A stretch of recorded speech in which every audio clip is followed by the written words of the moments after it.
Marcos capítulo 9.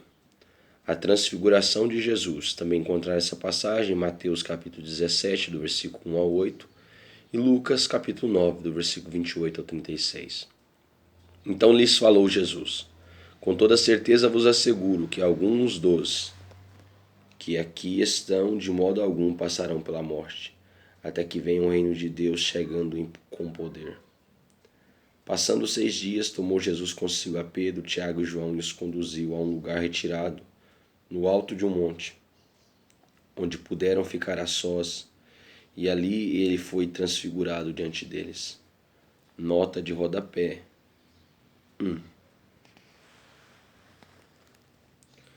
No Novo Testamento, a palavra grega metamorfo foi usada apenas em Mateus 17:2, Romanos 12:2, 2 Coríntios 3:18. Sempre que o sentido de transformação radical de um ser humano, de um ser em outro ser. Em relação à vida diária dos cristãos, significa uma mudança total de caráter, abandonando os costumes mundanos e adotando um estilo de vida próprio dos cidadãos do céu. O objetivo da transfiguração foi manifestar, ainda que brevemente, aos discípulos mais chegados, a glória de Jesus encoberta por causa de sua encarnação.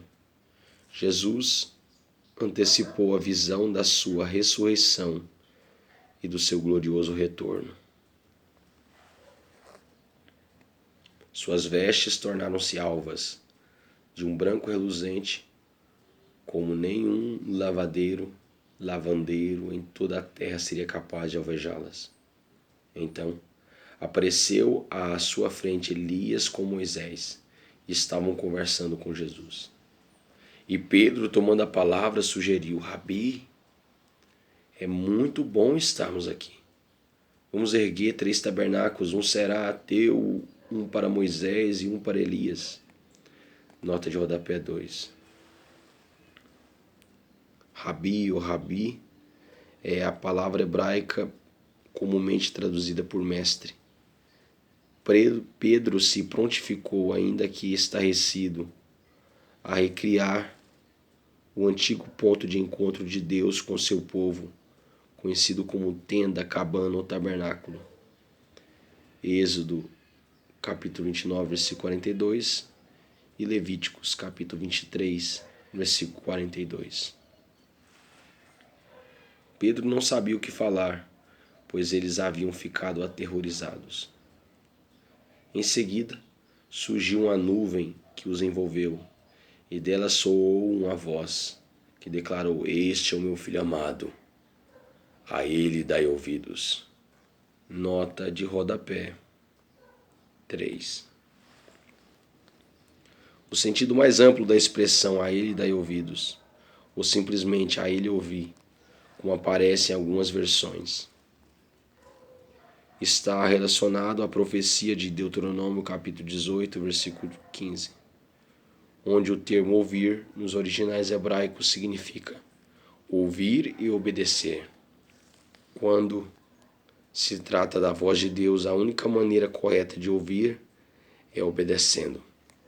Tiago capítulo 1, versículo 22 ao 25.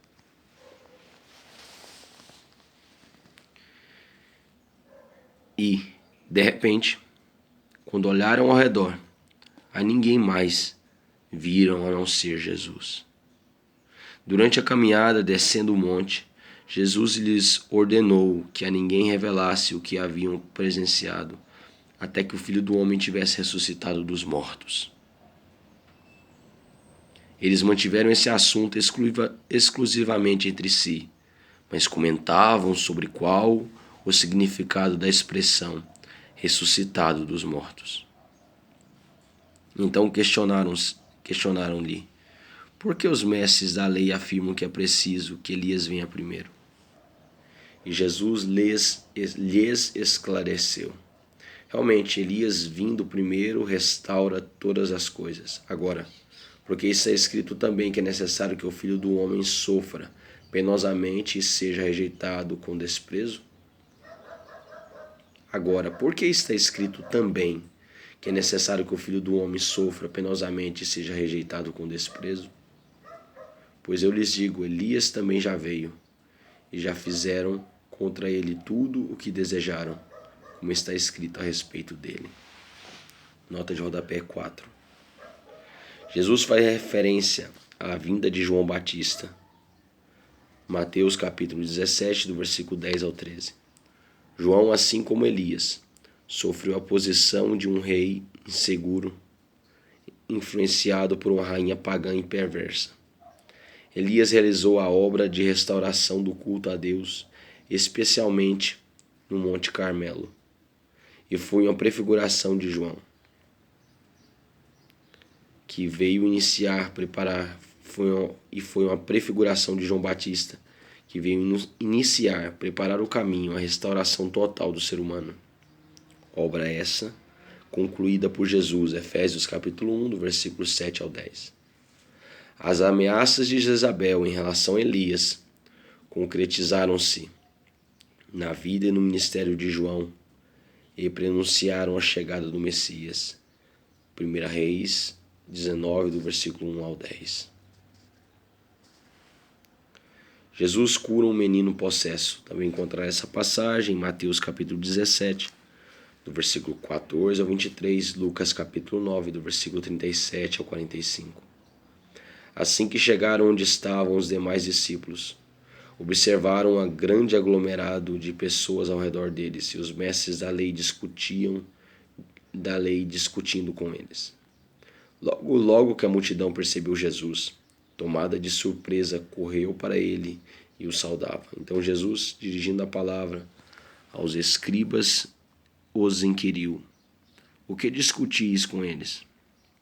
Contudo, um homem no meio da multidão replicou: Mestre, trouxe-te o meu filho que está tomado por um demônio que o impede de falar. Nota de rodapé 5. Possessão demoníaca é a ação de demônios, seres espirituais, anjos caídos, comandados por Satanás e absolutamente malévolos, que invadem e dominam o sistema nervoso, a consciência sensorial, a sede da vontade humana e que, enfim, tomam posse do corpo físico de uma pessoa, na qual ainda não habita o Espírito Santo, controlando suas ações e, por vezes, submetendo esse corpo humano a todo tipo de humilhação e sofrimentos. Onde quer que este o toma, joga-o no chão. Então ele espuma pela boca, arranja os dentes e fica todo enrijecido. Roguei aos seus discípulos que expulsassem o tal espírito, mas eles não conseguiram. Admoestou-lhes Jesus: ó geração sem fé, até quando estarei eu junto a vós? Até quando vos suportarei? Trazei-o a mim. E logo o trouxeram. Assim que o espírito viu Jesus, no mesmo instante provocou uma convulsão no menino. Este caiu no chão e começou a rolar, espumando pela boca. Então Jesus indagou ao pai do menino: há quanto tempo isso lhe está acontecendo? E o pai declarou: desde a infância. Desde a infância. Desde a infância. Muitas vezes esse demônio o tem jogado no fogo e na água para matá-lo. Todavia, se tu podes fazer algo, tem compaixão de nós e, de alguma maneira, ajuda-nos. Se podes, contestou-lhe Jesus, tudo é possível para o que crê. Tudo é possível para aquele que crê. Nota de rodapé 6. Os discípulos que haviam expelido vários espíritos malignos não puderam expulsar aquele demônio por absoluta incredulidade. Mateus capítulo 17, do versículo 14 ao 21.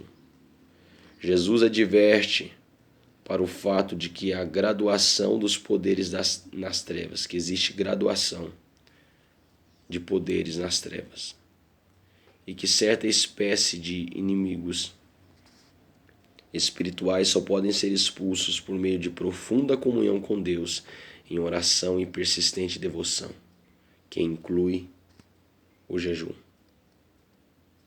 Apesar de a palavra jejum não aparecer em muitos originais gregos, É certo que Jesus e a igreja primitiva praticavam o jejum como disciplina espiritual. Jesus aproveita aquele momento tenso e constrangedor para evidenciar que todas as coisas são realizáveis mediante a fé, e que a grande questão do ser humano é exatamente esta: a falta de fé. Deus pode tudo e a qualquer momento, mas as pessoas costumam crer duvidando e, por isso, o Senhor não pôde honrar uma fé falsa ou incompleta. A verdadeira fé elimina todas as barreiras espirituais da vida. Tiago capítulo 1, do versículo 5 até o 8. Se eu posso expulsar esse demônio, contestou Jesus, tudo é possível para aquele que crê. Imediatamente o pai do menino asseverou: creio, ajuda-me a vencer a minha falta de fé. Percebendo que o povo estava se ajuntando, repreendeu o espírito imundo, determinando: espírito mudo e surdo, eu te ordeno, deixa esse jovem, jamais o tome novamente. Então o demônio berrou, agitou o jovem violentamente e o abandonou. O menino ficou desfalecido a ponto de todos afirmarem: ele morreu. Entretanto Jesus, pegando a mão do menino, levantou e ele ficou de pé. Mais tarde, quando Jesus estava em casa, seus discípulos o consultaram, em particular, por que razão não fomos capazes de expulsá-lo? E Jesus lhes advertiu: essa espécie de demônios só é expelida com oração e jejum. O segundo anúncio da paixão. Também encontrar essa passagem em Mateus capítulo 17, do versículo 22 ao 23, em Lucas capítulo 9, do versículo 43 ao 45. Eles partiram daquele lugar e atravessaram a Galileia. E Jesus evitava que qualquer pessoa soubesse onde se achavam. Nota de rodapé 7. Jesus havia completado seu período de ministério às grandes massas na Galileia e às regiões vizinhas. Agora estava a caminho do seu próprio holocausto em Jerusalém. Marcos 10, do versículo 32 a 34.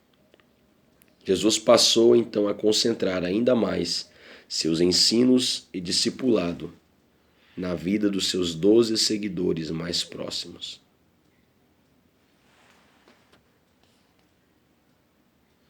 Pois estava dedicado ao ensino dos seus discípulos e lhes revelava: o Filho do Homem está prestes a ser entregue nas mãos dos homens. Então o matarão, mas 3 dias depois ressuscitará. Todavia, eles não conseguiam entender o que ele desejava comunicar, mas tinham receio de inquiri-lo a esse respeito. Quem é o maior no reino? Também encontrar essa passagem em Mateus 18, do versículo 1 ao 5, Lucas capítulo 9, do versículo 46 ao 48. Então chegaram a Cafarnaum. Quando já estava em casa, indagou-lhes sobre o que discorreis pelo caminho. Eles, porém, ficaram em silêncio, porque no caminho haviam discutido sobre quem era o maior. Assentando-se Jesus, reuniu os 12 e lhes orientou: se alguém deseja ser o primeiro, será o último, o servo de todos e servo de todos. E conduzindo uma criança, colocou-a no meio deles e, tomando-a nos braços, revelou-lhes: quem recebe uma dessas crianças, por ser meu seguidor, do mesmo modo estará a mim recebendo. E qualquer que me recebe, não está apenas recebendo, mas igualmente àquele que me enviou. Nota de rodapé 8. Dúvidas sobre a posição hierárquica no reino ocupam a mente dos discípulos. A posição social sempre foi uma grande ambição humana, especialmente na cultura judaica daquela época, e em função da possibilidade da instauração de um novo reino, sistema político religioso. Entretanto, Jesus esclarece que a hora e o poder no reino de Deus, Jesus esclarece que a honra e o poder no reino de Deus são conquistados por amor, humildade, generosidade e serviço ao próximo. Como os bons pais cuidam de seus filhos pequenos, Lucas capítulo 9, versículo 47. Por pequeninos, pode-se entender as crianças, os novos convertidos e os cristãos em fase de amadurecimento espiritual. Romanos capítulo 14, 1 Coríntios capítulo 8 e capítulo 9.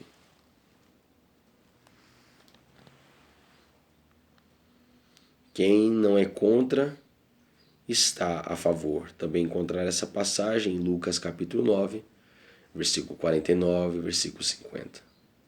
Contou-lhes João: Mestre, vimos um homem que, em teu nome, estava expulsando demônios, e procuramos impedi-lo, pois, afinal, ele não era um dos nossos. Não impeçais, ponderou Jesus. Ninguém que realize um milagre em meu nome é capaz de falar mal de mim logo em seguida. Portanto, quem não é contra nós está a nosso favor. Nota de rodapé 9. Jesus desaprova o sectarismo, partidarismo ferrenho das doutrinas e preceitos de uma seita. E o proselitismo, ação ostensiva, visando mover pessoas de uma seita para outra. Devemos manter comunhão com todos os cristãos que foram regenerados pelo Espírito de Deus, isto é, com todos os salvos, independentemente do seu grupo doutrinário. Por outro lado, é inadmissível que um cristão verdadeiro seja neutro em relação ao senhorio de Cristo, ou se é, ou não se é cristão. Para Jesus, não existe o cristão nominal, ou seja, aquela pessoa que crê em Deus, mas não procura viver uma vida em comunhão com o Espírito Santo. A unidade da igreja nem sempre será obtida por meio de uma unanimidade teológica. Porém, muitas vezes, no serviço humilde, generoso e compreensível do amor fraternal em Cristo. Mateus capítulo 25, do versículo 34 ao 46, conforme Mateus 18, do versículo 1 ao 10 e Lucas 17, versículo 1.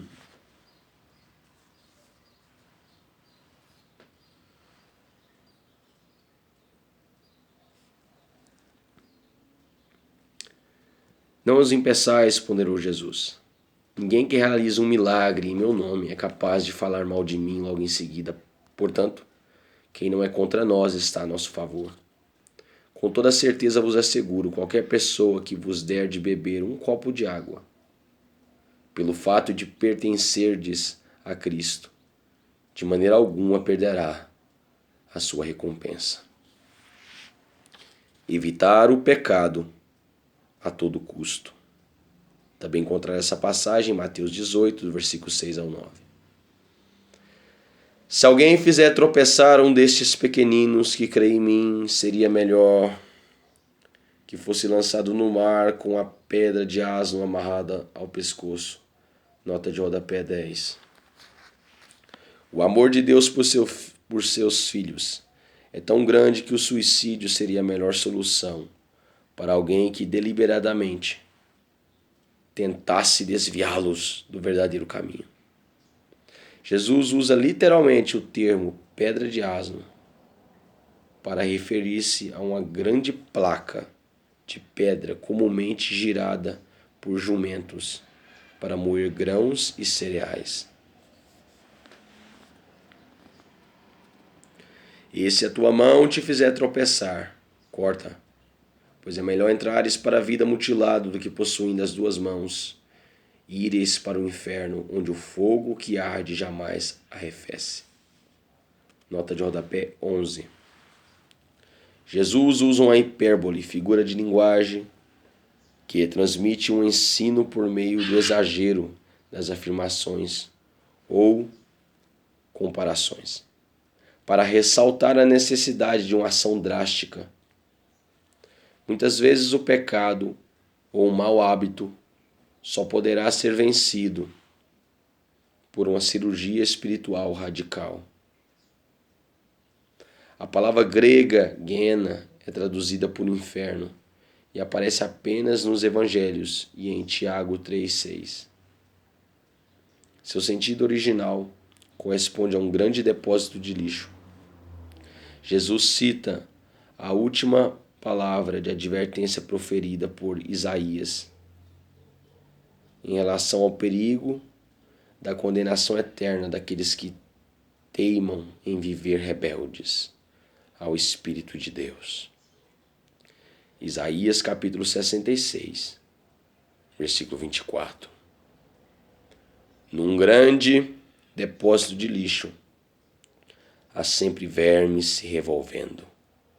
Mateus capítulo 5, versículo 22. Naquele lugar os teus vermes devoradores não morrem. Naquele lugar os teus vermes devoradores não morrem e as chamas nunca se apagam. E, se o teu pé te fazer tropeçar, corta-o, porque é melhor entrares para a vida aleijado do que, tendo os 2 pés, seres lançados no inferno, onde o teu verme não morre e o fogo é inextinguível. E ainda, se um dos teus olhos te fizer te levar a pecar, e ainda, se um dos teus olhos te levar a pecar, arranca-o.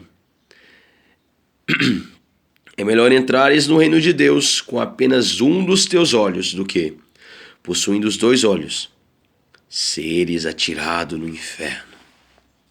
Naquele lugar, os teus vermes devoradores não morrem e as chamas nunca se apagam. Os cristãos são o sal da terra. Também encontrar essa passagem em Mateus capítulo 5, versículo 13, Lucas 14, do versículo 34 ao 35. Pois todos serão salgados com fogo, nota de rodapé 12. No Antigo Testamento era exigido que se colocasse sal sobre o sacrifício. Levítico capítulo 2, versículo 13 e Ezequiel capítulo 43, versículo 24. Todo cristão deve ser um sacrifício para Deus. Romanos capítulo 12, versículo 1. Na vida cristã, o sal é representado por provas, purificação pelo fogo da justiça divina, perseguições do inimigo e deste mundo. 1 Coríntios 3, 13, 1 Pedro 1, 7, 1 Pedro 4, 12. O sal é bom, mas se o sal perder o seu gosto, como restaurar as suas propriedades? Tende o bom sal em vós mesmos e vivei em paz uns com os outros. Nota de rodapé 13. Na época de Jesus, o sal era vital para temperar, dar sabor e conservar os alimentos, especialmente as carnes vermelhas e os peixes. Ele se compara, portanto, à firme convicção do cristão que vive corajosa e intensamente o Evangelho. Marcos capítulo 8, do versículo 35 ao 38.